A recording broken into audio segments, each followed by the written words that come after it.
Welcome to the Encore Audio Archives YouTube channel. I'm Taper Dave, and this is my channel. I've uploaded hundreds of talks here that I've recorded at meetings in West LA, and I've also recorded conventions starting in 2013. I've got a bunch of those up. And Walt and Mary Murray, the original owners of Encore Audio Archives, started the company in the 80s, and Walt recorded Joe and Charlie's and a bunch of stuff down in Vista, California. My sobriety date is June 20th of 1994.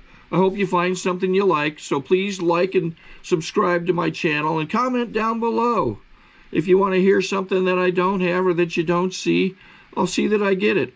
Anyways, take care and have a great day if you want to.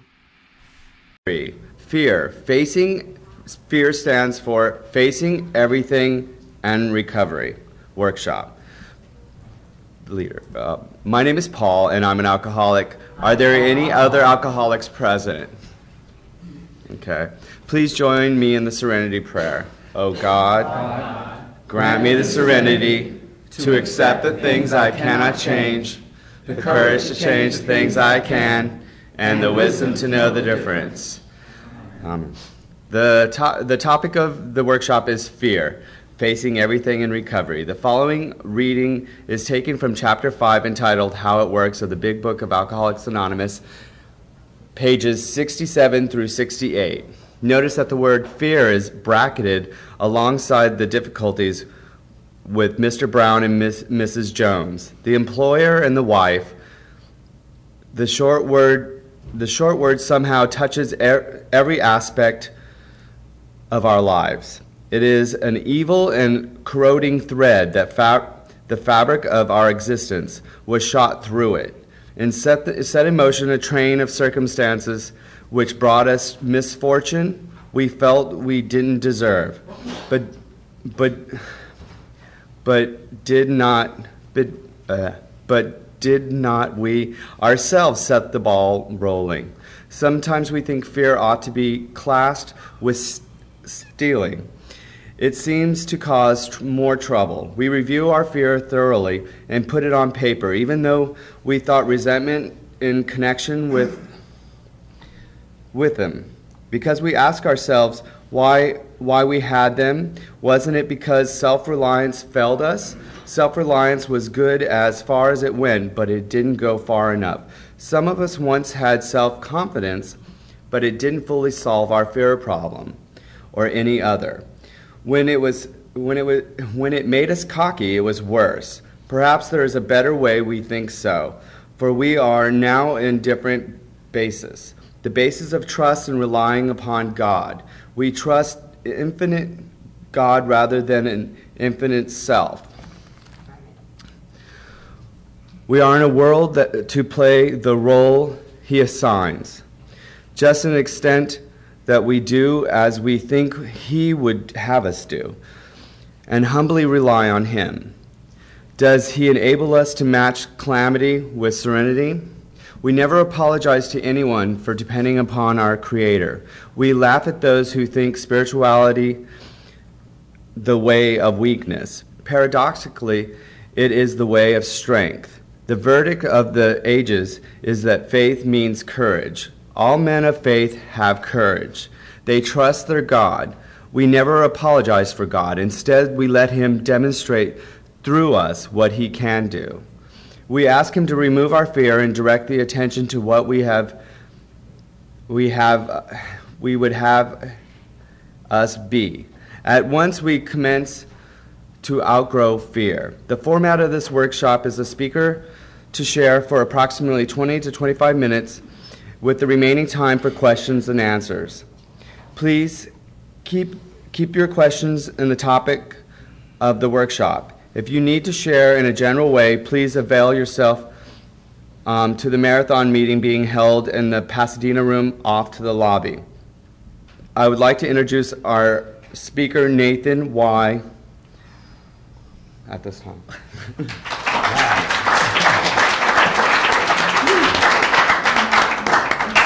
Good morning. My name is Nathan Young, and I am an alcoholic. Hi, Nathan. And fear. Fear is have to get up early in the morning and go do a workshop at a convention. But I show up no matter what. I don't know, for some reason I still have trouble getting up in front of a lot of people. And by the grace of God, I've been clean and sober a little over 21 years. You know, some things just don't change, but what I'll try to do is tell you what fear was like when I first got here and sort of how do I handle it now. You know, because you used to hear a lot of times, you know, face everything and run, you know, and that used to be my old MO. I would run, and that's not my MO today. It's like I stand still with it and I walk through it and I stay in recovery. You know, I was looking up in the dictionary, I said, you know, just get a little small inclination of fear, because a lot of times we have in our mind what we know what something is, but fear, an unpleasant, often strong emotion caused by expectation, you know, and anxious, concern, and that's me. But it also said to have reverent awe of God, and basically that's like a respectful fear. And that's why I show up today, because, you know, a little over 21 years ago, I woke up in a jail cell, and I remember saying, God, please help me. I can't take this anymore. I will do anything, you know. And that was sort of like a bargain I made with God, you know, if you help me turn my life around, I will do anything, you know, to stay clean and sober. And so it's like I have a respectful fear of God. It's like he's kept his own the bargain, you know, really give me a life beyond my wildest dreams. And so for me to get out of myself and not be so self-centered and come here and try to share with you what God has done for me in over 21 years, you know. Fear just ruled my life just from far back as I can remember. You know, so many things happened that I realized in sobriety that doing inventories, I'm the youngest of 8 children, 7 boys, 1 girl, upstate New York. I mean, my face was completely burned when I was in the 3rd grade. My father was my perpetrator who took advantage of me for many years, and then knowing I was gay at a young age and just all this stuff. And I mean, our household was just fighting, just a lot of anger in our household, you know. So I was the youngest of 8, and I was just sort of shy. I wasn't shy in the beginning, but when all this stuff had happened to me, I became this introvert and just scared of everything, just literally scared of everything. And I had my first drink at the age of 14, and somehow when I took that first drink, I felt attractive, I felt okay, I could be gay, you know, whatever. It was like I wasn't scared. And so the drinking worked from the age of 14 to 33. I mean, and I can't say it worked all the time, but it got me out of me. It got me to the bar. It got me out of my house, you know, and because I was put on pills at a young age too, because I tried to take my life. I was basically scared of everything. Just fear ruled my life. But when I took that first drink, the fear went away, you know. And when I took that Valium, you know, the fear went away. I relaxed. I could get on the dance floor and dance, you know, and not worry what people thought of me, you know. And I have to say, alcohol did work for me for a long time, you know. But I crossed that fine line where a long time, probably when I was in my early 20s, but I continued to drink, having several operations because I had bleeding ulcers, but I just didn't want to stop. I fear just, you know, facing the reality of life, I just couldn't do it, you know. And what happened was March 12th of 1984, God willing, my last drunk, I decided that I need to turn my life around. And when I got 6 months clean and sober, I came to LA to try to start a new life and talk about fear. I lived when I was in my 30s. I had lived with an older man who had lots of money, and he would provide for me for almost 10 years. I mean, he was always bailing me out of jail, got me the big house with him, the Great Dane, all this stuff. There were things, and I thought that would make me okay, but I found out in sobriety, with only 6 months of sobriety, that I didn't love him the way he wanted me to love him. You know, by that time, I was in my 30s, he was in his 50s, and it was like he used me for sex, and I used him for the money and stuff. And what happened was, I finally got the message around here about you have to be honest. And so I told him after 6 months, I said, I can't stay with you, Lloyd. And I decided to try to come to LA to try to start a new life. And I can't tell you the fear that was. I was really not an educated person. You know, I always maintained decent jobs, you know. I had even started going to college during my drinking days, but the liquor took hold and I dropped out of college. Just a lot of stuff happened where I just didn't stay. And so being 33 years of age, scared of everything, and to leave this money situation, it was scary. But I stepped out on faith, and I came to LA to try to start a new life. And the only person I knew in LA was my brother, who was still practicing, you know, and I stayed with him, sleeping on a cot. And you know, I was telling a friend last night, how do I share about the fear? Well, let me tell you, when I got here, I got in my brother's place, and for almost a week, I stayed in the house. I forgot, see, all those years of drinking, 19 years of drinking and drug and everything, I forgot why I basically started. I became that 14-year-old again at 33, and all of a sudden I'm scared of being gay. I'm scared of my own shadow. It's like I was in the house for literally a week, scared to leave. I was having anxiety attacks because I'd been on Valium for like 13 years. And to get off Valium and all that stuff at one time, it was just, I mean, I shook like this. I was just scared of everything. But after a week, I said, I can't live like this. And I called central office, and they had said, there's a meeting around the corner from you. And it was the AT Center, it used to be on Sunset.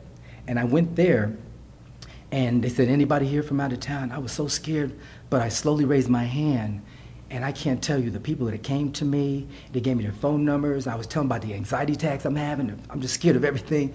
People started picking me up, bringing me to meetings. They said, drink herbal tea, don't put no sugar in it. They gave me all these little things to do to try to help me, And my life slowly started changing. There was still a lot of fear. I mean, fear, it was just unbelievable. I had anxiety attacks for over a year in the program. I mean, I literally shook like this.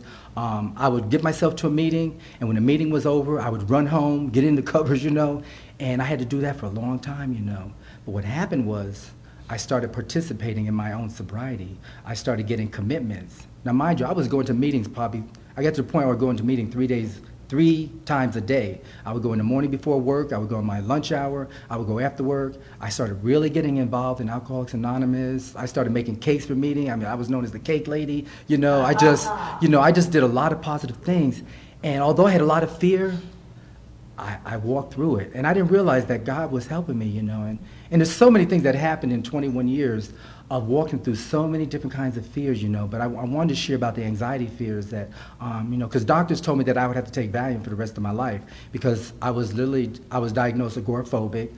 That's a fear, just almost a fear of everything, Because when I got sober, I was scared to leave my house, Who God provided for me so good, Because when I came here, I didn't have much money, and this lady who liked me a lot, she's been my friend for over 20 years now, and I would tell her how I was starting to have nightmares in sobriety, and I would like almost cut my skin with my nails, It was like I just had nightmares for a long time. But as I stayed sober, all the stuff started coming up about my childhood, about my father abusing me, and I was like, no, he didn't abuse me, but it came up. They say, more will be revealed to you.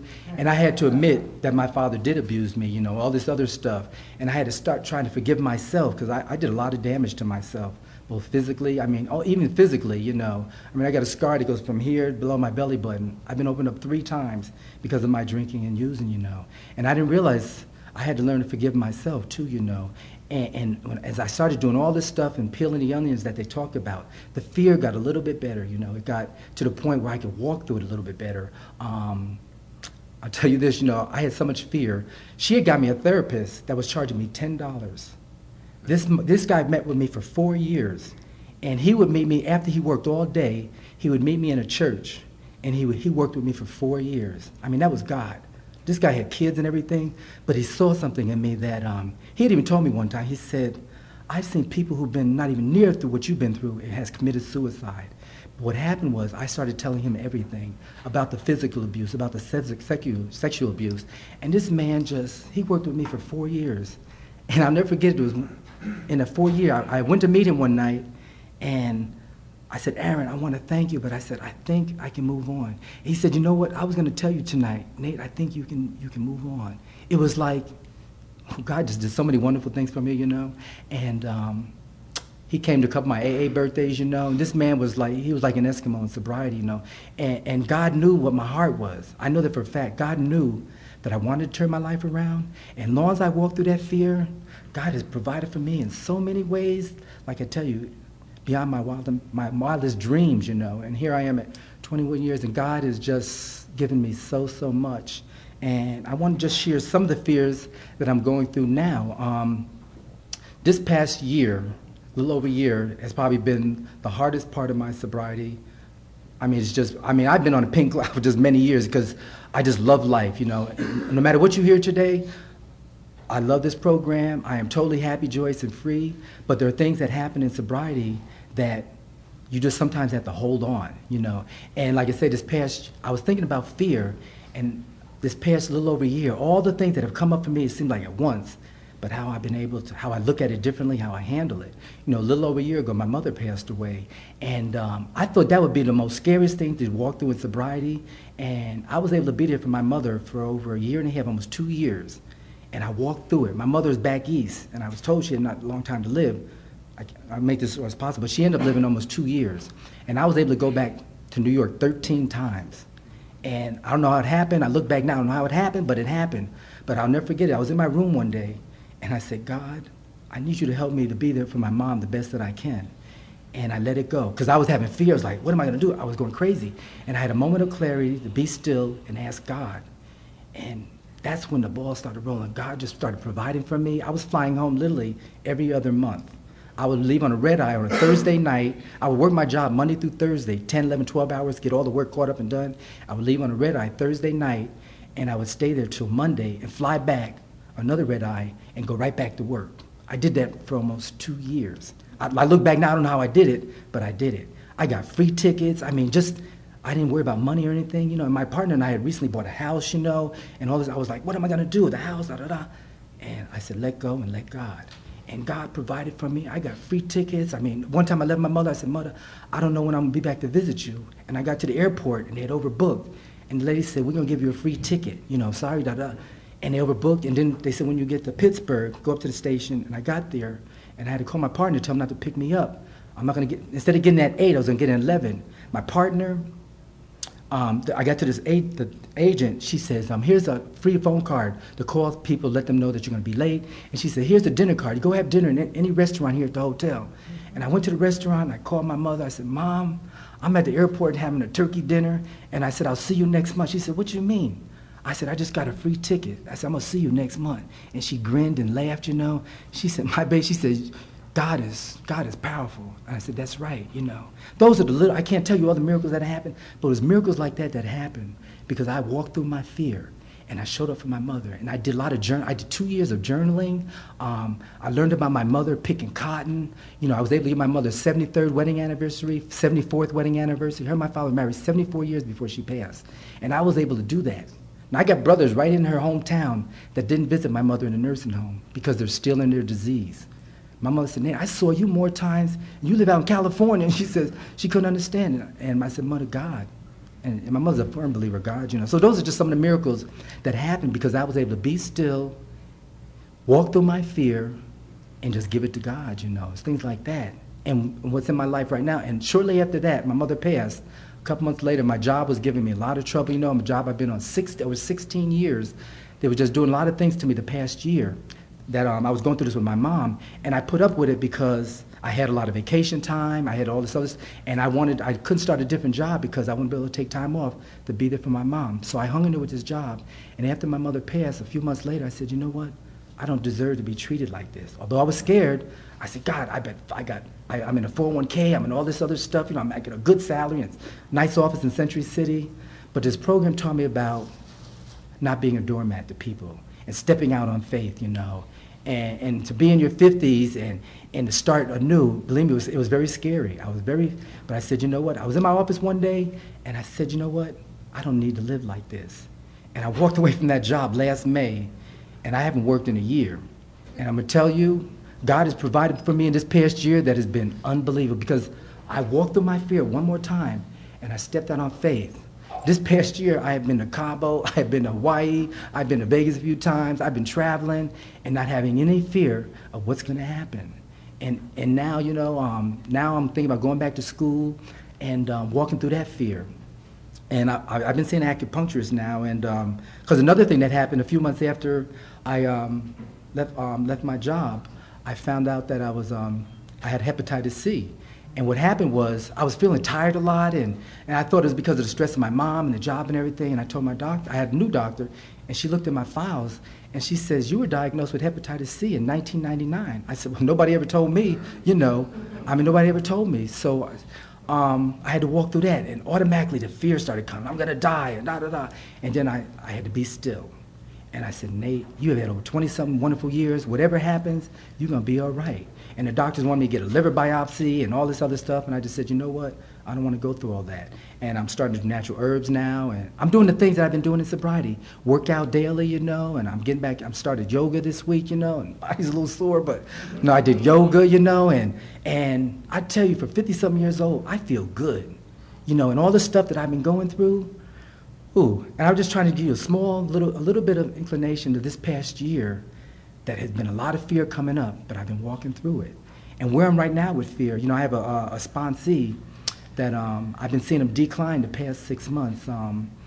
He's been put into a hospice, and I went to see him yesterday. He doesn't even know who I was, you know, and it's like that fear. But once again, because of this program, I've learned how to walk through that. And what happened was I was visiting him every day, and then I said, this is wearing me down. I got to take care of me too. So I made an agreement with myself to go see him every other day. And every time I went to see him, I'd bring my day at a time, and I'd read it to him. And this has been going on for several weeks. And because I said, I can't imagine being in a room by yourself. He's a little over 2 years sober, and the fears that he must have. You know, because the head, I said, my head goes on after 20-something years and still going to meetings, and I still want to do nothing by myself. I said, I can't even imagine knowing that you possibly may be dying and can't get up to go to a meeting, whatever. And I put myself in his shoes, and it's something I want to do. It's not like I feel I have to do, it's like I want to do. I put myself in his shoes, and like, what would I want? I would want somebody to visit me. And so I get out of myself to go be there for another alcoholic. And what's happened is I'm able to do it. And, you know, I'll share this with you. I brought a meeting to him, and I could see every time I come in, the smile on his face, how he wakes up, you know. And every time I would come, I would stop somewhere and I'd buy him some fruit, because he can't even eat, but he likes fruit. And whether he eat it or not, I don't care. But every time I went, I would bring him some fruit, you know, because I got out of fear. I got out of myself. You know, there are many ways to be of service around here, you know. And when I would leave him, although it was emotional and everything, I felt good. I felt good. Seeing, and the look in his eye was a look when I would see my mother's eye when I would go to the nursing home and I'd peek around the corner and she'd see my head and she would grin and she would feel so much happier and she would start eating. She was supposed to live 6 months. She ended up living 2 years. And the nurses even told me, they said, I believe you prolonged her life. And I believe that in my heart. Because whenever I call on the phone, I said, Mother, I'm coming to see you in a couple of weeks. The nurses said she would start eating better. She would start doing, I know for a fact. And they said, they would tell her, print me up, my baby's coming. I was a 50-something-year-old baby. She said, my baby's coming to visit me. She would tell the nurses, my baby's coming to visit me, you know. And she knitted me another Afghan at 90-something years old. She had stroke, she had breast cancer, but she wanted her, and she finished her Afghan for me before she died. You know, and this program, when you walk through your fear, baby, God will just lift you up beyond your wildest dreams. And I tell you, this past year, there's been a lot going on, but I have suited up and showed up no matter what. And it was about me getting out of myself, feeling sorry for myself. You know, my life is so wonderful today. It's just... Sorry to interrupt your viewing. Taper Dave here. Just wanted to take a second to ask you to like and subscribe to my channel. Let me know if you like what you're listening. I've got some very good talks here, and this one's a great one. Just curious, do you think this is better than Zoom? Tell me what you think. It's just beyond my wildest dreams. And even all the stuff I'm going through now, it's okay. You know, the people who know me, they just know, Nate, I suit up and I showed up. No matter what. They know I'll be there, you know. I didn't want to come here this morning, but they said, Nate, you're going to be, because I said to my sponsor, you want to fill in for me? You know, I say it jokingly because there's a part of me that doesn't like doing this, but I know I have to do it. And not have to, I want to do it. And it's about walking through my fear. I still have a fear of getting in front of a lot of people, but I walk through that fear, you know. And it's like I feel at peace now inside because I knew this. And this fear that I had this time, it was nowhere like different times I had to get in front of a lot of people. It was like, I don't know, as time goes on, it just gets a little bit easier, you know. It's like, I was driving up here, and I was just telling my head, I'm going to be all right. I'm going to be all right, you know. Because all I have to do is share with you some of the experiences that God has gotten me through on my journey of recovery. And like I say, 21 years, there's no way I can tell you all the miracles that have happened, I just tried to tell you some of the fears that I had, how they changed. You know, because that therapist that I told you I had here for 4 years, he literally had to teach me how to go shopping. In my early sobriety, I would go shopping 3 and 4 o'clock in the morning when nobody was in the markets because I couldn't stand to be around people. Now here, this is a guy today that travels all over. I ain't scared to get on no plane and dash and whatever. I pay you no mind. I don't care what you think of me today, for the most part. Sometimes that comes back, but for the most part, I am not scared to leave my house. See, I have to remember the fear that I had a long time ago. I had to used to peek out the window and see if people were coming down the street. I was 4 years sober before I went to my first AA convention. You know, the program works differently for everybody. It took me 4 years to get enough courage to come to a convention. And it was hot and dry. I'll never forget it. And all those handsome men was outside and everything. And I was in my room, peeking out, looking out. I was scared to leave. I got there, but once I got there, I was scared to leave my room, you know. And after that first convention, I was at hot and dry every year. Sometimes the first one in the pool. But what I had to do, I had to walk through it. I had so many anxieties going through. 4 years before I could go to an AA convention.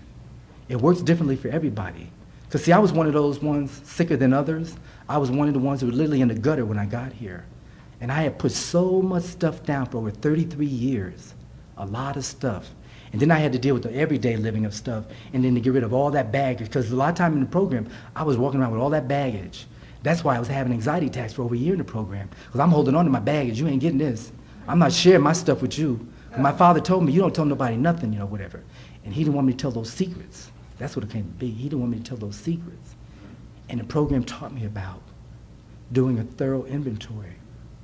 And I can tell you today, my father's 96 years old, and I have forgiven my father. I have been to the nursing home to see my father and hug him and say, Dad, I love you. That's what this program will do to you. You know, some people maybe can't forgive or whatever, but I don't want to have any more baggage. And I don't want to give him any more power. I want to be happy, joyous, and free. So I have forgiven my father. He robbed me of my childhood, you know, but Alcoholics Anonymous gave me my childhood. I'm like a little kid today, you know. I feel young inside. I'm so vibrant, you know. Life is wonderful today. Even all the stuff I'm going through, life is wonderful today.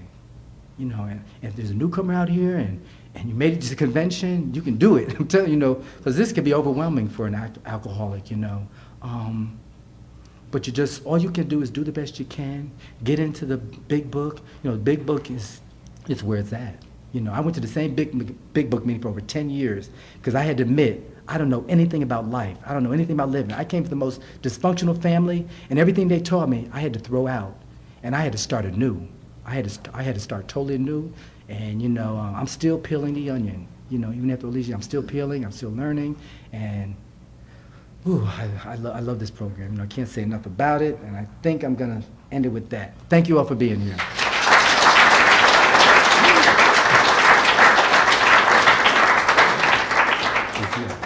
Okay. Now I'd like to please ask if there's any questions. Gentleman in the back. Louis, I'll call it guy. Hey, Louis. Thanks for your share. I wanted to know, have you ever dealt with fear of judgment from other people? And if you did, how did you deal with that? Fear of judgment of other people. The question is,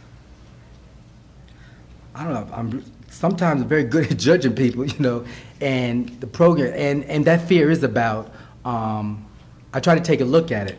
Why am I judging them? And to give you an example, you know, my boss, I had a different boss that came in a job that I had been to over 16 years, and she came and wanted to micromanage stuff and stay under me, you know, and I've been doing this job for, well, I was with the company 16 years, but I was doing this for over 9 years and doing a great job. I've never had a bad review in my life, and she wanted to change things, and I started judging her and the stuff that she was doing, you know, and like I would go on lunch break sometime and talk about her like a dog, and what happened was I didn't feel good, you know, about myself, and because of this program, I had to stop doing that, and you know, and even my job, people still call me and want to tell me what she's doing and this and that, and you know, I said, you know what, I just have to pray for her, you know, and I had to deal with the feelings of her because I was angry. It's like she's messing with my life, you know, whatever. And what I had to do is I had to decide, am I going to stay here and take this stuff and keep judging her? I was going in daily, and it got to the point I didn't like going to work.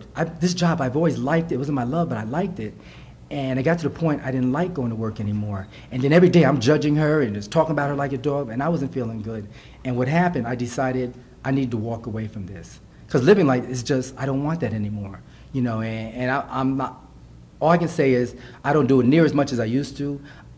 When I talk about people, I try to talk about positive stuff, you know, and what we can do and tell them what I'm thinking, you know, because, you know, we're really good at looking at other people's stuff, you know, and judging them, and what makes me realize I need to look at my stuff. Why am I talking about them? Because, you know, evidently, you know, I don't want to look at me. And when I'm judging, it's because I don't want to look at my stuff. So, you know, only thing I say is it's much, much better today. You know, it definitely is. Hi, I'm Rick. Go ahead. Oh, I'm Jason. Okay. Hi, Jason. On the flip side of that coin, you were saying your judgments to others. Was there any real fears of others being judgmental about you? In other words, other people's judgments of you. The question is flipping the judgment side, people's judgment of me, and that's a biggie for me. Yes, I mean, and that is what my fears usually is because my expectation what people are going to think of me. I mean, because of the scars, everything I had, because of my face being burned and everything, I know, see, I'm sure, but I know for me, I'm thinking about you're going to judge me when I get up here, how I look and all this and everything. And that's where my fear comes in, and I start having anxiety attacks, you know, and that just always comes from me. It's just one thing I've learned, people who are burnt and stuff like that, you know, I never got into therapy with that when as a kid because my family teased me and made fun of me, and because my face was wrapped for a long time, and I had brothers who would call me the man on the moon, and just people, just literally people teasing me, you know, stuff like that. That happened to me growing up, and so that fear is still in just.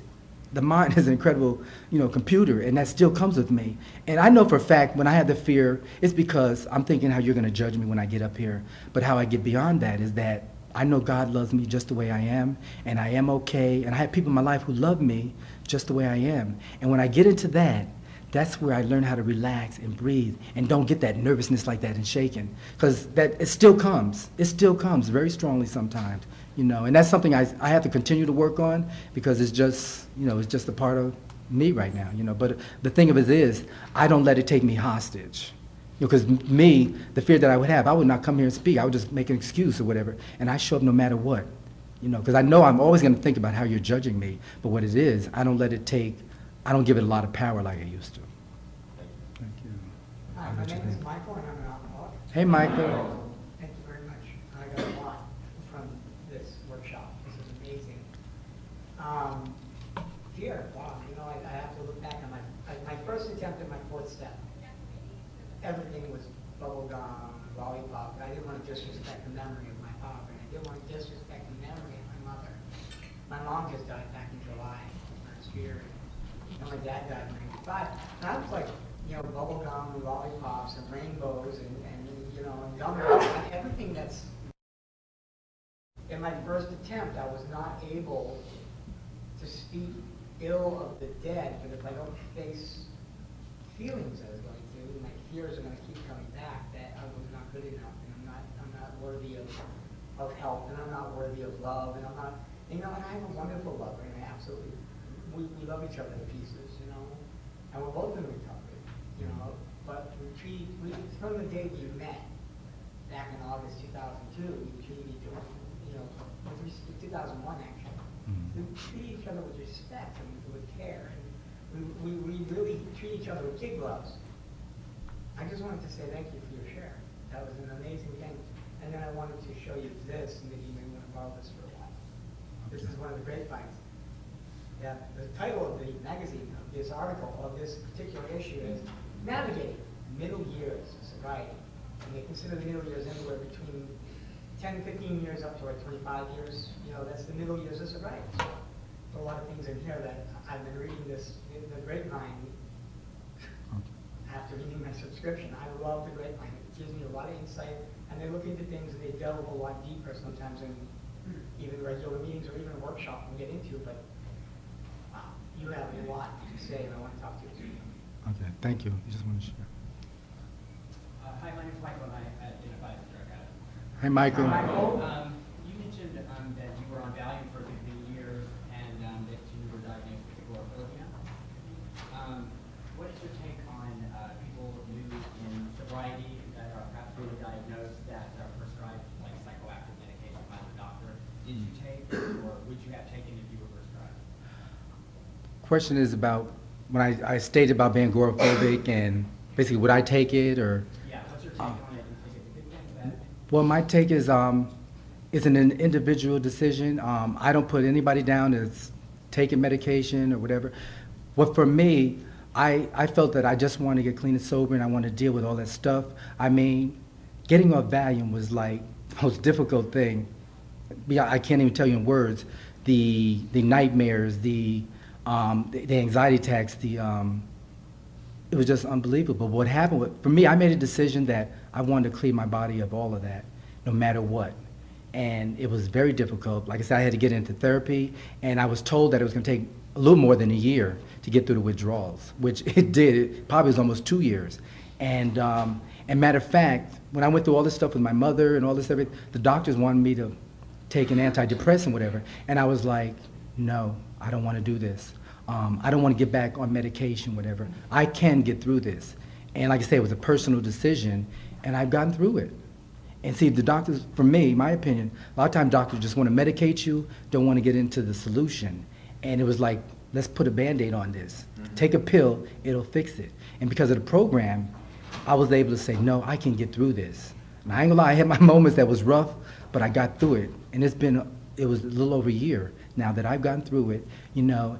And the thing that I remembered is the letter that I wrote to my doctor when I got clean and sober. I was off more than a year and a half, and I'd gotten through the worst part. And I wrote him a letter, and I said, you know, before you put someone on Valium, you should really try to work with them. And I said, to getting off this is very difficult or whatever, because there was a time when I went, they just gave you Valium, here, you'll be okay, whatever. And I was able to take the time out and write to a doctor and let him know that I'm off Valium. It was very rough, but you should really think about it before you put someone on it. You know, some people have to have whatever, but for me, I was able to write him my feelings on it, because I really didn't need Valium. If someone had taken the time to work with me, like I had a therapist that worked with me for 4 years, and he was like, it was AA and him, and getting through that period. Like I said, I can only speak for me. I choose not to take it. I choose to feel the feelings, whether they be bad, horrible, or indifferent, whatever. And baby, this past year, it's been some feelings. And I could have used that excuse, wow, give me the Valium, give me the antidepressants. But I chose to walk through it, and I'm getting through it. I'm getting through it. I'm Dwayne, I'm an addict. Hey, Dwayne. I relate with you a little bit because I've been burned. And that's after my period, I'm talking, speaking, and all that. When people have been burned, I still have impairment in my lip. So I don't want to stand up and some people go up like this, looking directly at the dip in my lip. And not only that, my teeth is missing and cross-eyed, and I really got fucked up. So. But I'm getting through that because I'm in the Van house. But what I really want to ask is, how did you get through most of your recovery hanging on to your baggage? Because I have a problem with it. I can't share with nobody. And I was gone from home since I was 12 years old, so I got 30-some plus years of baggage. Right. And I'm not willing to say, hey, I did this, I did that, and stand on my head and did that. I'm not willing to do it. Right. I mean, I'm willing, but I can't do it. Right. You know, not that easy. So how long did it take you think I can get through most parts of my sobriety hanging on to my baggage? Question is, how do you get rid of that baggage, and how long would it take? Do you cling on to whatever? For me, I was 33 years old when I got here, and I probably kept a lot of my baggage till I was about 35 in the program. For me, what I had to do is, it was like really me and God, because I didn't trust anybody in here. I thought it was like a cult and everything, but you know, I mean, I was so bad. I used to bring my tea bag to meetings, and I would get the water, and I had my own tea bag. I didn't want to drink that stuff that they had in there, you know. I mean, I was a basket case, you know, and I had my own ways of survival. It's like, I ain't trusting none of the people up in here, but I knew I didn't want what I had, so I would literally bring my tea bags and drink my tea and leave the meeting, run home, and I would give it to God. For me, for a long time, this program, it was me and God. And what I had to do, because, you know, when you're raised, don't you tell people just personal stuff, whatever.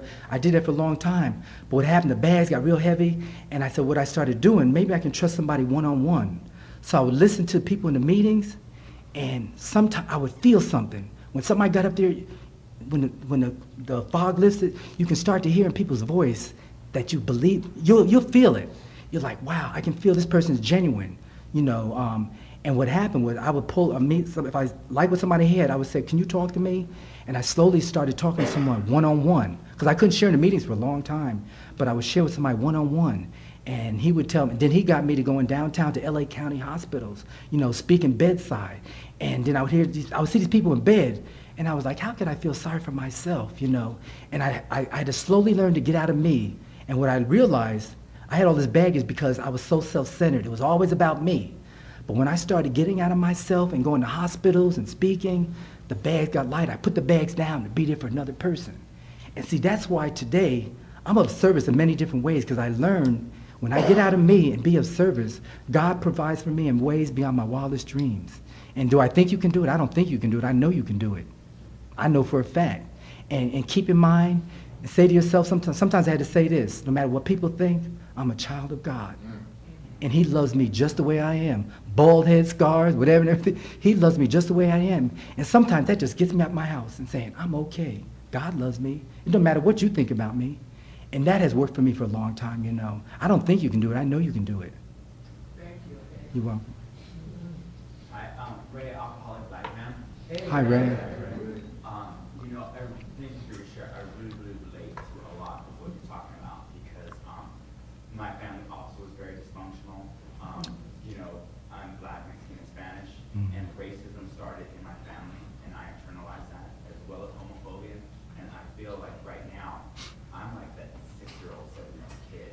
You know, the first time I got out of it was, you know, 7 years old. And, you know, I'm talking about this right now because it's something that I'm dealing with in the Vanessa's house. You know, that, you know, I'm perpetuating racism for not being who I am, and afraid of being who I am. So, you know, the speaker gave me a good tool of like to try and find something I feel good about myself, you know, and then work with that. What other tools did you use, you know, to just, you know, get out of that fear of like, because for me, I'm just a chameleon. You know, I'm black people, I'm Mexican people, and it's like, you know, I'm just always changing who I am. Because I don't, you know, I'm always trying to fit in. Right. So, what can you help me with that? Yeah, when you were sharing, some things came to mind to me in my early sobriety, what I did to get out of myself, and because all I did was drink. You know, my drinking was going to work, getting out of work, going to the bar, and that was it for many, many years. I worked 3 to 11, and when I got to work, I would drink all night and stay on the couch. And what happened was, I didn't realize that I had interest in life. There was things I enjoyed doing, and in sobriety, I learned there were some things I liked doing. And one of the things, my early sobriety, when I was a kid, I used to love going bowling, you know, but I stopped doing that. And then I found out there was a gay bowling league, and although I was scared, I went and joined the gay bowling league in my early sobriety. And I started having fun, and people started, I got like 6 or 7 trophies now, you know, and just different things that happened. And it was like I started being around people that had the same interests as me, and I was doing things like that, you know. I forget it, because I still didn't like being around a lot of people, but I remember liking racquetball, and I have an older gay brother, and he and I started playing racquetball, and he would always beat me and everything, and I told my therapist, and this was in my early sobriety too, and he was like, act like that ball is your father, or your perpetrator, this and that. Boy, I started whooping my brother's ass, you know. It's like I started learning, and what I did, I focused on that ball, and that ball was my father. That ball was my brother that beat me up so bad I was hospitalized. Man, I could have been a professional. I mean, I just, you know, and my brother and I played for almost 6 years straight every Friday night. And what happened was my brother started having problems with his leg, maybe because I whooped him so bad, I don't know. But he had to have an operation, and we stopped playing. But those were little things I did. I started doing things that I enjoyed doing. I got me a couple of aquariums. I always liked fish when I was little. And my old apartments, I had aquariums. And I started having fish, you know, and then I would breed them, you know, and I'd have babies. And I started, you know, just little things like that to get me out of things. So I learned my different interests, you know. I've always loved traveling. I started traveling in sobriety, and it got to the point I could travel by myself. You know, I didn't have a lover until I was 10 years sober. What happened was, it took me 5 years to start learning to like myself, and then I started liking myself, and then I was able to travel by myself. And I started enjoying being with Nathan. And I was traveling all over. My sponsor and I would go to Puerto Vallarta and Mexico and all kinds of conventions. And I started learning how to have fun with Nathan, you know, and those are some things I did. I found out what my interests are, what I like to do, and I started doing them, you know. So when you were sharing, I started remembering how the things that I did, you know, to have fun. Because I didn't stay around here to be miserable, you know, because I was miserable in the program for about 2 years. I was just hanging on. I was a dry drunk. And I said, literally in the program, I thought about committing suicide. I thought about taking my car and driving off a cliff because I was I was just horrible for almost 2 years in the program. I said, I can't live like this. And I had to do some work. I had to do a lot of work to get me where I'm at today. But I hope that answers your question. Hey, Jeff. I'm also at the Van Ness house. This week I'm under direction to show the real me. And the speaker at the last workshop that I was at suggested that I just speak what's on my mind. Mm-hmm. And the problem I have with that is that it goes against me keeping my mouth shut, which is to help me get rid of my arrogance. So I'm kind of at a loss of what to do. I was wondering if you have suggestions. As far as the sponsor told you to speak out? No, the staff at the house. Step down. Put me under directions to show the real me.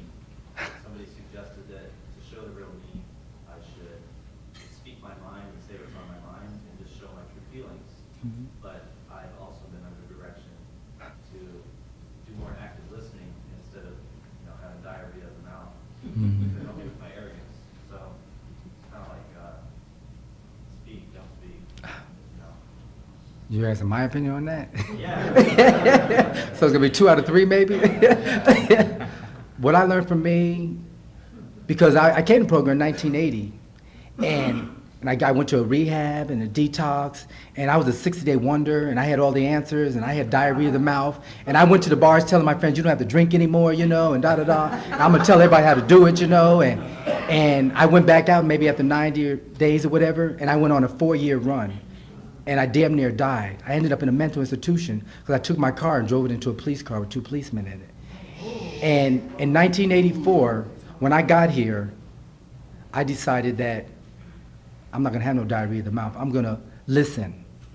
And you don't hear a lot around here anymore, but people with a little bit of time, they wanna come in and have all the answers. And I'm from the old school in New York, you shut up. In New York, they tell you, you don't say nothing. And I'm glad I was there when they did that, because I might have went back out. And I, like I said, I almost died when I went back out, thinking I had all the answers at 60, 90 days. And for me, I came in this last time and I had to say, I don't know anything. I'm teachable. Please work with me. And people I don't hear a lot today, but my opinion is you need to listen. You need to listen to people who do have some time and what you maybe hear, because some people don't have quality sobriety, whatever, but my feelings is sometimes you need to listen, when you first get here and try to comprehend. I mean, you have to share what's going on with you and everything, but for me, I feel for the most part, I needed to listen. And I had to admit that I don't know anything. I am so dysfunctional, and that's how it worked for me. I was real quiet in my early sobriety. I knew I didn't want to drink and use, but I had to find sometimes a person one-on-one to say what I'm feeling with it. But I had to come in the room just, this guy, I don't like what he shared, and da-da-da, and judging them, whatever. And it's like, I didn't have any answers when I got here. I had to admit. And sometimes it's scared to admit that, as a grown man, I was 33 years old, to say I don't know anything, but I had to admit that. And I believe that's why I'm here today. Thank you. I hope that answers your question. My name is Michael. I'm an advocate. Hey, Michael. For me, in my own personal experience, fear has always been a lack of experience. If I've gone through something, that's where I get the most fear of the situation. And one thing that I'm dealing with right now, you talked about some of the benefits, but what about the painful parts of fear? How do you handle that? What are the processes or the techniques that you use? Because a lot of times when you deal with situations, it's extremely painful. Mm-hmm. You really, for myself, it's a lot about ego puncturing and stuff like that, and my arrogance and letting go of the things that are, behaviors. But how do you handle the painful parts of fear? The question is, how do you handle the painful parts of fear? And I can tell you my experience, I'm going through something like that right now, as I was sharing earlier. It is so painful to go to the hospice or the hospital to see someone that you love. Last year, you were going to Big Bear and you were doing all these fun things, and he literally looks like an old man right now. And there's a part of me, the fear is like, I don't want to deal with this. I don't want to. And I'm going to tell you how, because when I walk through the fear and I know God gets me through it.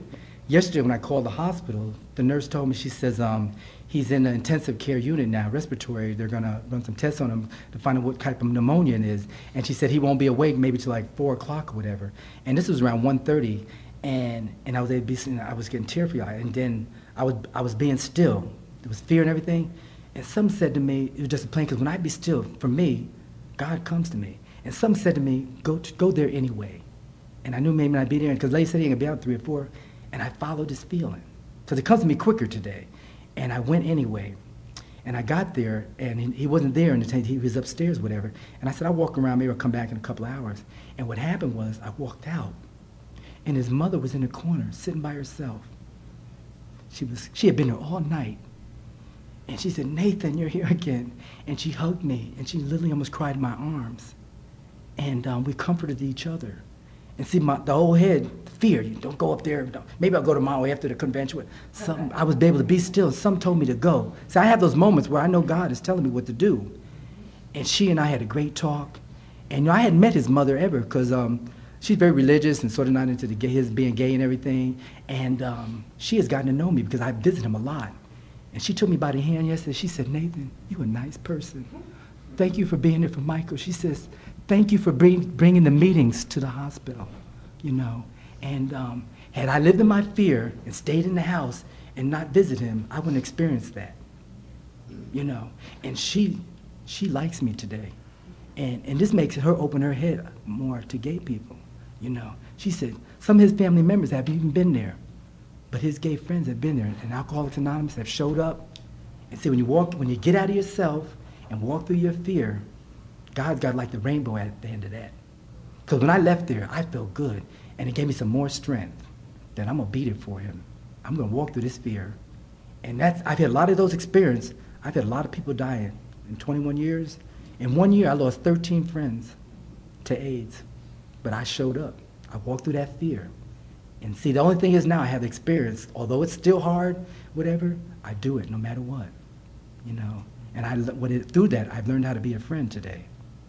Thank you. Hi, Corey, alcohol addict. Hey, Corey. And you know, one of the things that you talked about that kept resonating with me, and it keeps coming up, is that you start feeling God, and it's this stillness that you feel, you know. And I know I've experienced that when, you know, things have been like just really crazy all around me. And yet I can really somehow like just feel like, okay, now I'm in some place where it's safe, you know? And I don't know how to like get to that place though, you know? And I guess it just comes to you, you know, and I don't know if there's something that you do or if there's some prayers that you think are, you know, particularly workful, you know, helpful for you that you say, and which is how do you become more and more attuned with getting into that Coming into tune with the fear and how, well, getting into that space where you're safe and then right. you feel like you can handle it, and all the busyness and the whirlwind of like. I can tell you experience that happened just in the past couple of days. Because, you know, I was thinking about having to do the workshop here, and the fear was starting to come. I remember doing some workshops. I had a workshop that I did at a convention where I literally was up there for 5 minutes and couldn't say a word. I was just so scared. And that was coming in my head. You're going to get up there and you ain't going to be able to say nothing. You know, it was like, and you know, and I'm going to tell you how my higher power works. This past week, different people have called me to come and speak, you know, and last night I had to go speak at a meeting, and it was a good-sized meeting, and it was like, in my head, it was like, God prepared me for today, you know. And I went, and it was like I was okay. And that's why this time I wasn't really overwhelmed. In my heart, I knew it was going to be okay. And after I left that meeting last night, I went home, and the fear was starting to come up again. And one of my sponsors called me, and we started talking. I said, I'm starting to have a little fear. And he was like, Nate, you're going to be fine. You're going to be okay. But still, the fear was coming. And this is where I'm talking about moment of clarity. And so I hung up the phone with him, and he helped me a little bit. And then I was changing stations, and I was like, do I want to watch Law and Order or something? I was by myself, and I was changing. I saw it, for some reason I saw it, Tabitha Smiley. And I never watched it, but some said, watch that. I swear to God, this is true. I switched there, and he had Desmond Tutu there, and he was talking about fear. And it was almost a tail end of it. It was almost a tail end of it, but Desmond Tutu was saying that fear is evil. And television puts all this fear into people, and he was saying fear is evil. And I was by myself. And I called my sponsee back. I said, girl, you ain't gonna believe this. He said, well, I said, I was switching stations, and Desmond Tutu was on Tabitha Smiley, and they're talking about fear. He said, God works, Nate, God works, you know. And what happened was, I had shared with another person what I was going through. Because a lot of times, I've had those moments like that where I'm by myself, and sometimes you tell people, they ain't gonna believe you, da-da. And he said, Nate, God is powerful. He said, there's moments like this that are bigger than the lottery, you know, better than this and that. He was saying, God works. And see, I had just shared that with a friend, the fear I was having, fear about speaking about fear. And Desmond Tutu was on, it was only a couple of minutes. And I was so anxious, I was trying to hit the record button to get this, but I called David and I said what was happening. And we had a moment together where we knew God is powerful. He was telling about fear, and he let me know that fear is evil and that I need to just let it go. Thank you all for being here. I think we got a great talk going on here. Thanks for watching the channel. Taper Dave here. Just curious, do you think this is better than Zoom? Okay, this is how I prepare my drone for launching. I like to do it inside the cab of my truck so I'm not standing outside in the weather. To install the joysticks for control, up and down, right and left, powered on. I have an Android phone that I use to connect it to the drone with. And it's actually controlled through the iPhone, through an app. Oops, wrong way. It's actually controlled through the iPhone, or through this Android phone, through the app. It's actually controlled through the Android phone, through an app, and you connect it through this short connection right here.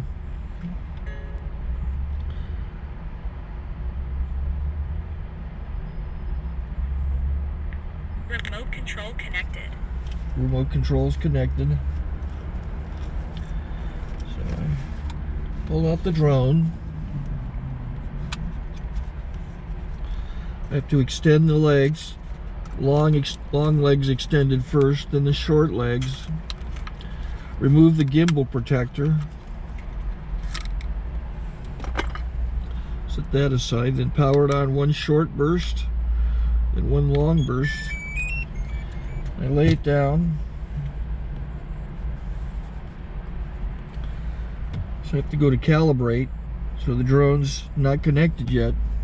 It shows you here as this drone gets disconnected, even though the remote's powered on. So the drone has to establish it's connected. So I go into the app to calibration mode. First I'll calibrate the remote controller. Start calibration. Out, in, oop, out, in, up, down, and then this little wheel is to control the gimbal. So it's calibrated. Go to gimbal calibration, start calibration, and then it calibrates the gimbal. I don't know if that shows up. The gimbal's moving all over the place. Changes, you can see it on the video. And I'm calibrated to take off. It's acquired 7 satellites at the moment.